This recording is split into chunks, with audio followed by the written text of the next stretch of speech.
She is 56 years old and has had a whirlwind love and fantasy activated again in her life by a 24-year man she met online after her years of loneliness. Her name is Margaret Ellis, a single mother, a woman who prayed for love to find her again. And in January of 2022, she believed her prayer had finally been answered. On January 14th, Margaret boarded a plane from Ohio to Las Vegas, ready to meet her new love. 2 weeks later, she vanished. What really happened to Margaret Ellis? Was it an accident, or the perfect crime hiding in plain sight? Before we continue, this is the Crime Catalogue. Stay tuned, and let us know in the comments where you're watching from. We'd love to hear from you. And don't forget to like, share, and subscribe so you never miss any of our upcoming stories. In the summer of 2021, Margaret Ellis was 56 years old and learning to live with silence. Her Ohio home was neat, quiet, and often too still. Dinners were eaten at the kitchen table with the television murmuring in the background, a kind of company she had grown used to. Friends described her as gentle and dependable, always the one to send a birthday card or pick up the phone when someone needed comfort. But late at night, when the house fell silent, Margaret's own comfort was missing. After years of divorce and loneliness, she still prayed that love might find her again. One evening, she downloaded a dating app. At first, it was forgettable. Faces she didn't know, conversations that went nowhere. Then one profile made her pause. Damian Cole, 24 years old, from Nevada. Confident smile, clever bio, and his first message cut through the monotony of her nights. Soon, those messages became her favorite part of the day. At 11:42 p.m., her phone glowed with his words, "I've never met anyone like you. You make me believe in real love." By 1:13 a.m., she was still awake, laughing softly to herself, typing back with a smile that hadn't crossed her face in years. She brewed coffee to stay awake, letting the steam curl through the quiet of her kitchen as she whispered her own hopes into the glow of the screen. Damian's charm wasn't just in what he said, but how he made her feel. He called her beautiful, told her that age didn't matter, that real love was about connection. He mirrored her dreams back to her, talked about traveling, about building a future where neither of them would be alone again. For Margaret, it was intoxicating. She began telling her daughter, Miriam, about the late-night calls, how this young man made her feel alive again. Miriam noticed her mother's voice was lighter, almost playful, like she had turned back time. But there were small details that didn't quite fit. Damian sometimes vanished for hours, only to reappear with vague excuses. Friends warned Margaret to be careful, to remember that not everyone online was who they claimed to be. But she brushed it aside. "This is it," she told a close friend. "This is the beginning I've been waiting for." By December of 2021, Damian was calling her his queen. He promised the new year would be theirs, that together they could leave behind the pain of the past. And when he asked her to come to Las Vegas to finally meet in person, Margaret didn't hesitate. She booked her flight for January 14th. In her mind, it was the start of a love story. But what she could not see was that she wasn't walking toward a happy ending. She was stepping into the opening scene of a nightmare. January 14th, 2022. At 6:10 p.m., Flight 2187 touched down at McCarran International Airport. For Margaret Ellis, 56, this was no ordinary trip. She had told her daughter that morning, "I think this is finally my chance at love." After years of solitude in Ohio, she was stepping off a plane and into the arms of a man she believed was her future. Damian Cole was waiting at baggage claim, a bouquet of red roses in his hands. Tall, confident, and just 24, he swept her into a hug and whispered, "You're even more beautiful in person." To Margaret, it was a moment she had dreamed of for years. To onlookers, it was a scene straight out of a romance film. But reality isn't always what it seems. The very next night, January 15th, Damian took Margaret to the Bellagio. Crystal chandeliers glittered above them, waiters poured glasses of wine, and Damian's hand never left hers. Between compliments, he leaned close and said, "Money doesn't matter when you have love." Margaret laughed. covering the bill without a second thought. Later, she would tell a close friend over text, "He makes me feel like I'm 20 again." Her joy was undeniable, but so was her eagerness to please. On January 16th, the pair strolled beneath the electric canopy of lights on Fremont Street. Crowds cheered around them, music thundered from casino doors, and performers painted the sidewalks with noise and color. Damien held her hand tightly, steering her past the chaos. Yet, every time they passed a casino entrance, his eyes lingered on the tables a beat too long. Margaret noticed, then quickly convinced herself not to. She wanted the dream, not the doubt. Even those closest to her had mixed feelings. Her daughter Miriam admitted later that she was worried about how fast things were moving. "It all felt rushed," she said. "But Mom sounded happier than I'd heard her in years. She told me, 'Don't worry, this is real.'" In just 3 days, Margaret had gone from lonely nights in Ohio to candlelit dinners on the Strip and whispered promises of forever. She was certain she had found love. But true crime is never about what it looks like on the surface. Margaret thought she was living a fairy tale. In truth, she was already stepping into a trap. And while the lights of Las Vegas glowed around her, her safety net was already being quietly stripped away. January 17th, 2022. Margaret had been in Las Vegas only 3 days when Damien shifted the tone of their fairy tale. That afternoon, he sat across from her at the small table in their hotel suite, his head in his hands. He sighed heavily, let silence linger, then finally spoke. "My account's been frozen. The bank says it's fraud protection. I can't access a dime." Margaret frowned. She had never heard of something like that, but Damien pressed on. He leaned forward, held her hand, and said, "It's just temporary. I need 5,000 to hold me over. I swear I'll give it right back. You believe in us, don't you?" Margaret hesitated. She knew the amount was steep. In her journal, later found by her daughter, she scribbled a line that read, "I don't know if I should, but love means helping each other, right?" That evening, she wired the money. The following morning, January 18th, Damien returned with another story. He claimed the bank now wanted clearance fees before they would unlock his account. He showed her his phone screen, an email that looked official. He wrapped his arm around her shoulder and murmured, "This is the last hurdle, baby. After this, it's smooth sailing. I'll pay you back in full." Margaret, still convinced she was building a life with him, made another transfer. By January 19th, Damien's requests had grown bolder. He insisted he needed cash immediately to avoid his account being closed permanently. Surveillance footage captured Margaret at 2:32 p.m., standing at an ATM, withdrawing thousands in cash. Her shoulders slumped, her face strained, an image later described by detectives as a woman, already aware something wasn't right. But in her hand, she carried the envelope anyway. She placed it into Damien's waiting palm, and he kissed her cheek with practiced tenderness. January 20th brought yet another excuse, another plea. Margaret's savings were now $25,000 lighter. When she voiced her concern, Damien's response was calculated. He stroked her hair, pressed his forehead against hers, and whispered, "Don't worry about money. What we have is bigger than that. This is forever."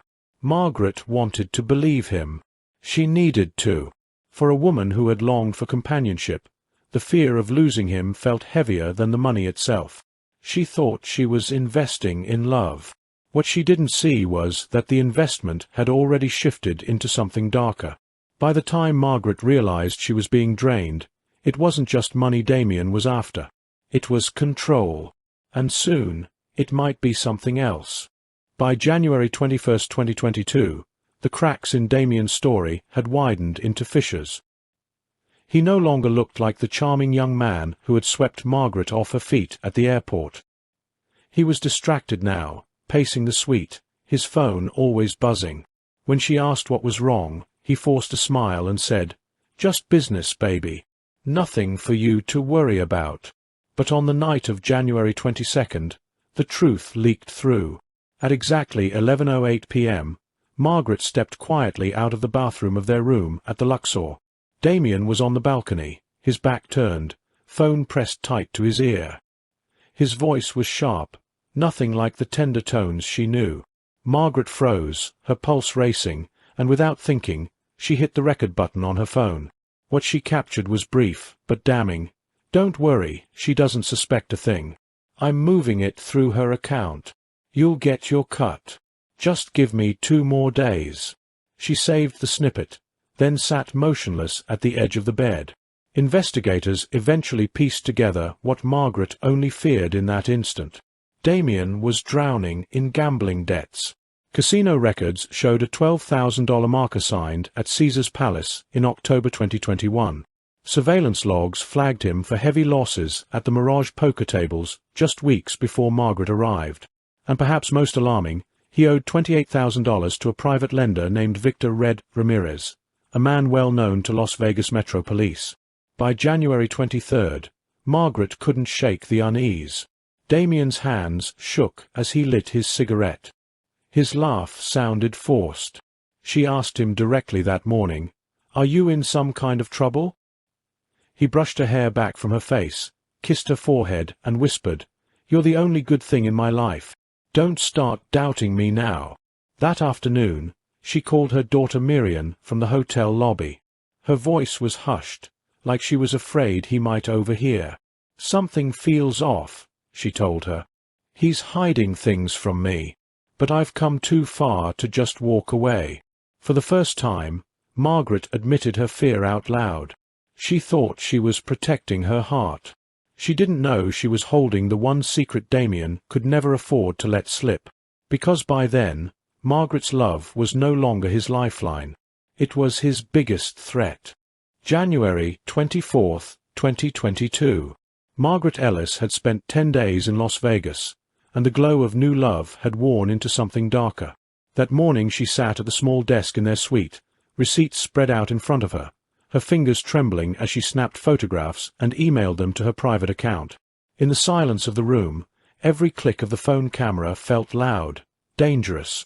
At 2:14 p.m. she opened her voice memo app, leaned close and whispered, "If anything happens, this man did it. His name is Damien Cole."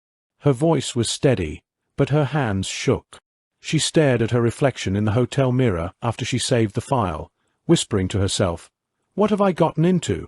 She tucked printed receipts into the pages of a paperback novel in her purse, as though hiding evidence in plain sight. That evening she called her daughter, Miriam, and spoke in a voice that was soft, cautious, clipped. Later, Miriam would say, she sounded different, like she was choosing her words carefully. "That wasn't my mom." But Damien had already begun to suspect. He noticed the way she angled her phone away from him, how quickly she locked the screen when he entered the room. That night, as the sound of the shower filled the suite, Damien picked up her phone from the nightstand. He scrolled through silently, expressionless. When he found the folder marked with his name, he didn't explode. He simply waited. When Margaret stepped out of the bathroom, a towel wrapped around her, Damien was sitting at the edge of the bed, her phone in his hand. His voice was calm, almost tender, but there was steel underneath. "You're keeping files on me now? What are you planning, Margaret?" Her heart raced. She forced a laugh, stammered that she was just keeping records. Damien didn't smile. He leaned closer, brushed her damp hair back from her face, and whispered, "If we don't have trust, we don't have anything. You want to destroy us? Don't forget, you need me as much as I need you." Margaret froze, every instinct screaming to run. That night she barely slept, staring at the red glow of the alarm clock, her pulse hammering in her ears. She thought the evidence she was gathering would protect her. Instead, it painted a target on her back. From that night on, Damien no longer needed Margaret's trust. What he needed was her submission.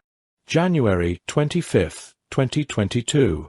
The morning after Damien confronted Margaret about her hidden folder, silence filled their suite like a heavy fog.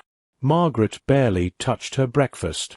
Damien scrolled endlessly through his phone, sighing with irritation, pacing the carpet in slow circles. Then, around midday, His tone shifted. He turned toward her with an almost boyish smile and said, "Pack a bag. I want to make this right. Let me remind you why you came here." By 8:30 that evening, they were stepping through the marble lobby of Caesar's palace. Roses waited at the desk, a luxury suite booked under Damien's name, and a view of the Strip that glowed like a promise. To anyone watching, it looked like a man determined to win back the woman he loved.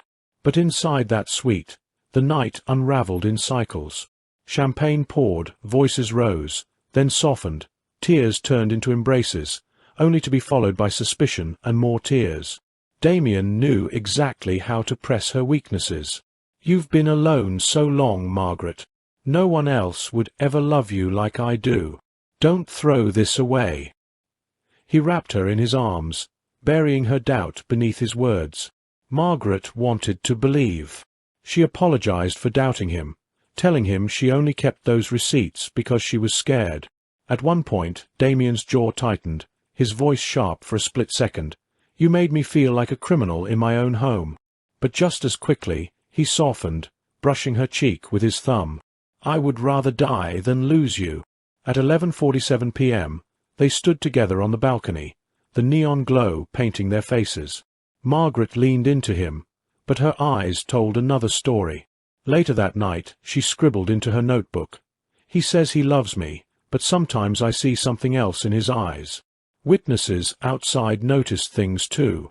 A server from the hotel restaurant later recalled that Damien ordered every course for her without asking, while Margaret sat quietly, dabbing her eyes with a napkin. Another guest remembered seeing them in the hallway, Margaret clutching her purse tightly, Damien walking half a step ahead, guiding her by the elbow. By 2 a.m., the suite was quiet. To outsiders, the couple looked reconciled. For the next 2 days, they were seen shopping at the Forum, laughing near the fountains, posing for photos like tourists in love. But reconciliation is not always what it seems. For Margaret, those days felt like healing.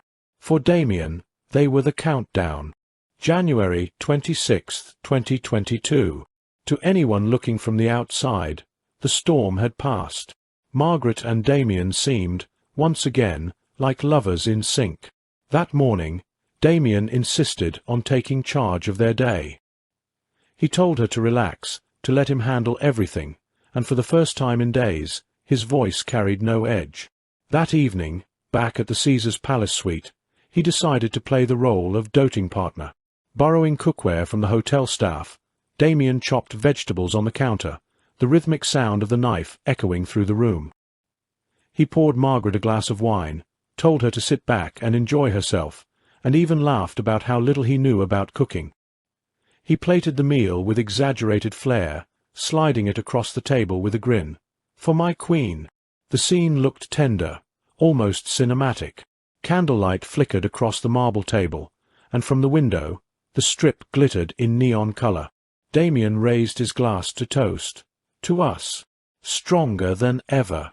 Margaret forced a smile and clinked her glass against his. But beneath the illusion of peace, Margaret's guard was up. She kept her phone face down but within reach, sliding it closer each time Damien moved toward her side of the table. She laughed at his jokes, but her laughter carried an edge of hesitation.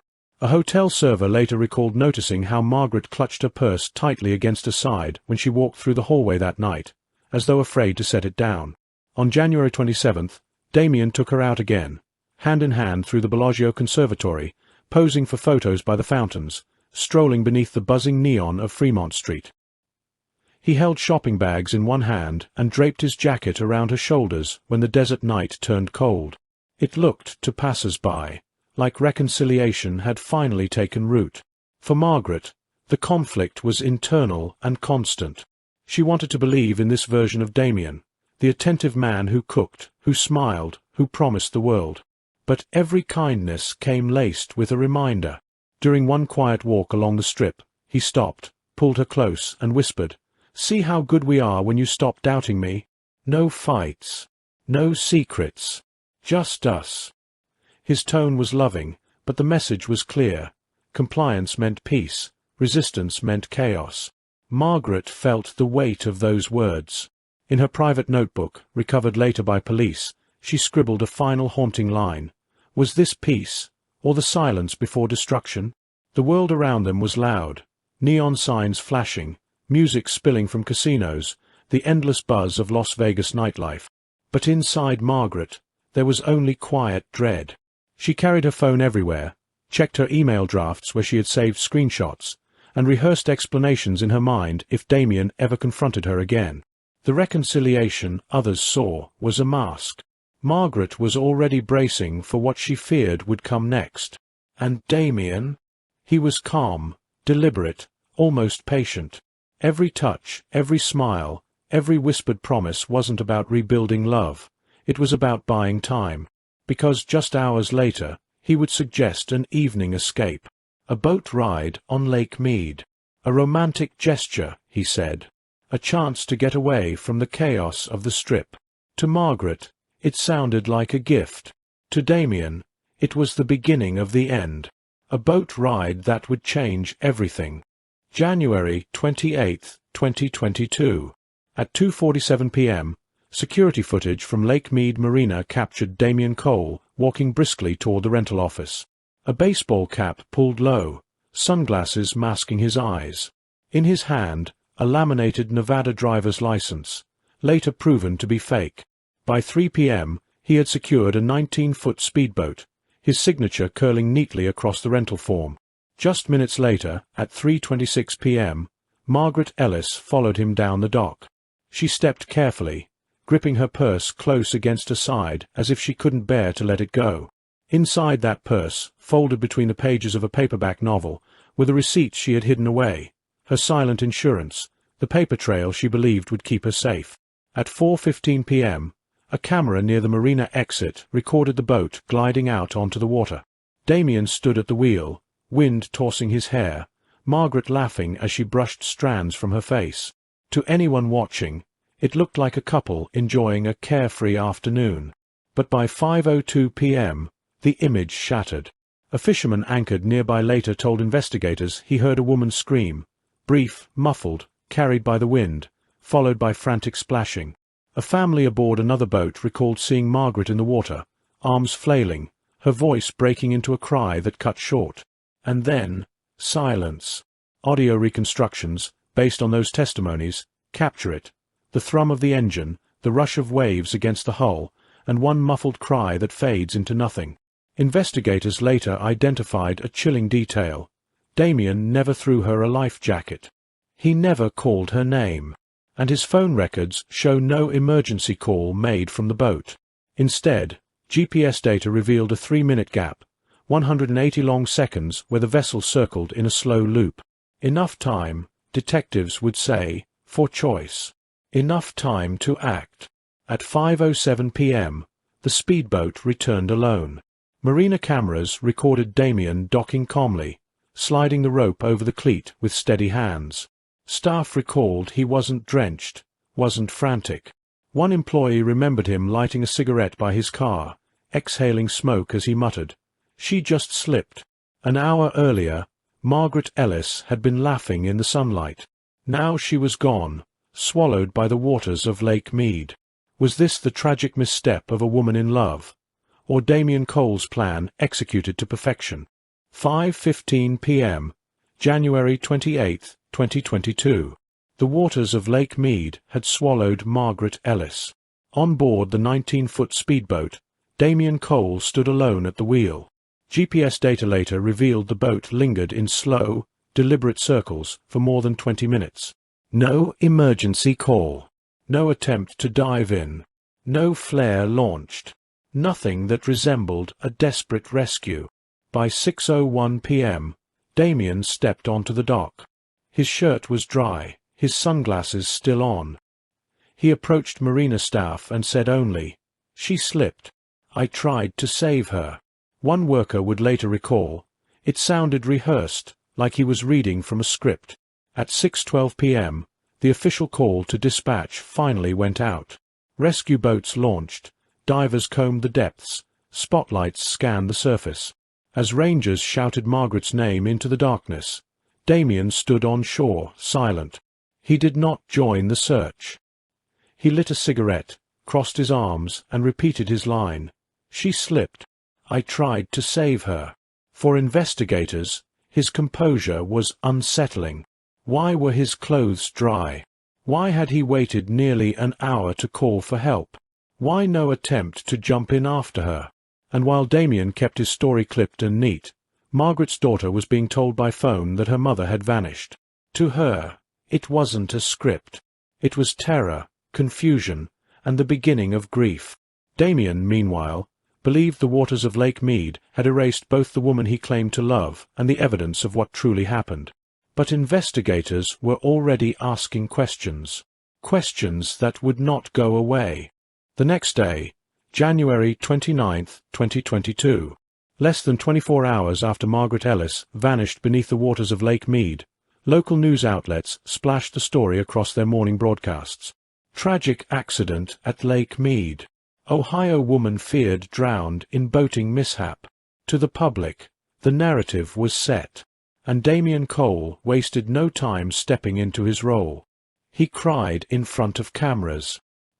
He held his head in his hands, voice breaking as he told reporters, I tried to save her. She slipped right out of my reach." Viewers watching the 6 o'clock news saw the portrait of a young man devastated by loss. But in person, the details didn't match. Witnesses at the marina remembered the performance differently. His shirt was unwrinkled. His eyes weren't swollen or red. His tears, when they came, left no streaks. One worker would later recall, "It was like he was trying to cry, but nothing was actually coming out." On January 31st, Damien organized what he called a memorial by the shoreline. Candles flickered in the desert wind. Flowers rested at the water's edge. He read from a folded note in his pocket, his voice faltering in carefully timed pauses. "Margaret was my everything. I will never get over this." But those who truly knew Margaret weren't there. Her daughter, still in Ohio, was watching the event through a live stream. To her, the spectacle was unbearable. This wasn't grief. It was theater. She later told friends, "I didn't see pain. I saw a performance." Meanwhile, search teams continued their work. Divers combed the depths of Lake Mead every morning. Sonar scans swept wide stretches of water. Yet day after day, they surfaced empty-handed. No trace of Margaret. On February 2nd, after a week of fruitless searching, the Clark County Sheriff's Office made their announcement. At this time, the incident is being treated as a tragic accident. No foul play is suspected. For the file, the case was closing. And for Damien, that was the opening he needed. 3 days later, February 5th, he was photographed walking down Fremont Street. Neon lights lit the night, music spilled from open bars, and in his hand was a plastic cup filled with rum and coke. He laughed with friends, one arm draped around a young woman's waist. The man who had wept by the lakeshore was now grinning under the casino glow. To strangers, it was a contradiction too sharp to ignore. To Margaret's daughter, it was a confirmation of every fear she carried in her chest. Because while Damien seemed convinced that the world had accepted his story, one person wasn't buying it. And that one person, Margaret's only child, was about to become his biggest threat. February 6, 2022. In Columbus, Ohio, the phone on a kitchen counter wouldn't stop buzzing. 30 missed calls, 42 unread messages. Friends, neighbors, co-workers. Everyone had heard about Margaret Ellis, the Ohio mother who never came home from Las Vegas. But for her daughter, 28-year-old Miriam Ellis, this wasn't a headline. It was a hollow ache that refused to leave. She sat at the same dining table where she and her mother had shared coffee each morning, now staring at piles of unopened mail. Miriam had been tasked with sorting her mother's bills, making calls, tying up the life of a woman who had vanished into desert waters. On February 8th, as she logged into her mother's online bank account, the first shock hit. Statement after statement, stretching back only weeks, showed a hemorrhage of money. Transfers labeled with Damien Cole's name. $5,000 on January 17th, time-stamped 9:14 a.m. $7,000 $500 on January 18, 4:46 p.m. $10,000 on January 19, 2:32 p.m. Another $15,000 on January 20th. By the time Miriam added the numbers, the figure was staggering. $62,000 gone in 10 days. Her hands shook as she printed the statements. The paper curled from the heat of the machine, and her tears blurred the ink as she tried to read. She whispered aloud through sobs, "Mom, what did he do to you?" Miriam knew her mother. Margaret wasn't reckless. She wasn't careless. And she wasn't rich enough to be wiring away that kind of money to a man she'd known for less than 6 months. 4 hours that night, she sat cross-legged on the living room floor, surrounding herself with receipts, credit card bills, screenshots of bank transfers. Each line item painted the same picture. Her mother had been drained. Not by accident. By design. And if Damien had lied about money, what else had he lied about? While authorities in Nevada filed the case away as a boating mishap, Miriam started her own investigation. She replayed the last voicemails her mother left. She scrolled through text exchanges between Margaret and Damien, reading lines like, "Money doesn't matter when you have love." Lines that, in hindsight, felt like traps. February 12th. Miriam took her findings to a lawyer in Columbus. She laid out the statements, the transfers, the sudden financial hemorrhage. The lawyer's words stuck with her. "This doesn't look like an accident. This looks like exploitation." By February 15th, she was contacting Nevada authorities herself. And by the 20th, she had an appointment with detectives who, until that point, had all but closed Margaret's file. For Miriam, grief was no longer just grief. It was a mission, a fight, a determination to expose the man her mother thought was a savior, but who looked more and more like a predator. And soon, the daughter's voice, steady, relentless, would be the one forcing law enforcement to reopen the case. Because for Miriam Ellis, letting go was never an option. February 21, 2022. Snow still lined the sidewalks in Columbus, Ohio, when Miriam Ellis zipped her mother's financial records into a weathered leather folder. She hadn't slept much in days. The grief still clung to her, shadows under her eyes, a stiffness in her voice when she spoke. But grief alone wasn't enough anymore. She needed action. The next morning, she boarded a flight to Las Vegas. It was the same route her mother had taken just weeks before. The difference was stark. Margaret had come chasing love. Miriam came chasing truth. On February 22nd, she walked into the Las Vegas Metropolitan Police Department, clutching the folder like it was the last piece of her mother she had left. A detective ushered her into a small interview room. Fluorescent lights hummed overhead. Miriam placed the folder on the desk and opened it slowly. "Please," she said, her voice breaking, "you have to look at this." Inside were pages of financial transfers. The detective scanned them, flipping page after page.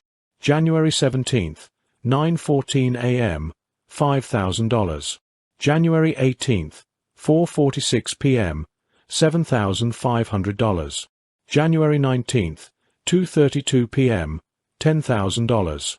January 20th, $15,000. By the last page, the sum was undeniable. $62,000 gone in just 10 days. One detective leaned back, tapping his pen against the table. Another leaned forward, narrowing his eyes. "That's not support," one finally said. "That's extraction." Then Miriam pulled out her phone. She tapped play on a file labeled January 24th, 2:14 p.m. Her mother's voice filled the room, shaky and low. "If anything happens, this man did it." The silence that followed was heavy. One detective rubbed his forehead. Another whispered. She knew. As they sat with the recording, a third revelation emerged. They had pulled Damien's paperwork from the boat rental at Lake Mead. The Nevada driver's license he presented seemed valid, until their system rejected it. The number didn't exist. The address led nowhere. The ID was fake. Now, the pattern was impossible to ignore. A fabricated identity. a drained bank account, a missing woman who had already predicted her fate. The case could no longer be called a tragedy. It was beginning to look like a scheme. And while Miriam pleaded with detectives, somewhere across town Damien Cole was drinking in a casino lounge, laughing with friends, convinced the lake had buried his secret. Would you have accepted the official story of an accident? Or, like Miriam, would you have fought through your grief to demand justice, no matter the cost? Because by March 1st, detectives signed the order that changed everything. The file on Margaret Ellis's death was reopened. March 2nd, 2022. 4 weeks, Margaret Ellis's disappearance had been written off as a tragedy. Now, with the case officially reopened, detectives began pulling threads they had once left untouched. The first stop was the phone records. Margaret's cell activity showed a steady stream of late-night calls to Damien Cole in January, some as late as 2:13 a.m., others stretching past an hour. But after January 24th, the logs changed. Her calls grew shorter, more sporadic, until they stopped entirely on January 28th, the day she vanished. Damien's records painted a different picture. His phone was alive with activity, gambling contacts, short bursts of calls to unknown numbers, and even one placed to a payday loan service just 48 hours before the boat trip. Then came the surveillance review. Security cameras at the marina captured Damien docking the speedboat at 5:40 p.m. He stepped off alone, shirt pressed, sunglasses still perched on his face. Not a single splash of water on his clothing. On March 14th, investigators returned to the marina to re-interview staff. One worker, a man who had seen hundreds of boaters over the years, remembered Damien vividly. "Too calm," he testified. "Most people, when someone goes overboard, they're frantic. They're shouting, they're wet from diving in." He looked like he'd been on a cruise, not a rescue. Those words cut through the accident narrative. If Damien hadn't been wet, had he ever tried to save her at all?